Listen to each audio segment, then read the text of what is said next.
Un'economia del mare in Friuli Venezia Giulia da 3 miliardi e 400 milioni di euro di valore aggiunto, pari all'8,4% dell'economia regionale, una quota più che doppia rispetto alla media nazionale del 4%.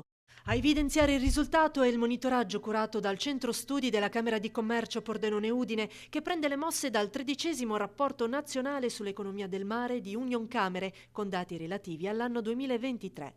Il Friuli Venezia Giulia risulta la terza regione italiana per incidenza del valore aggiunto della Blue Economy sul totale economia regionale, subito dopo Liguria e Sardegna. A contribuire significativamente a questa incidenza, spiega il centro studi dell'ente camerale, il territorio di Trieste, grazie alla movimentazione di merci e passeggeri e alla cantieristica. Gli occupati della Blue Economy risultano il 5,6% del totale degli occupati regionali, contro una media nazionale del 4,2%. 4.113 le imprese presenti nel 2024 in Friuli Venezia Giulia, un'ottantina in più rispetto all'anno precedente.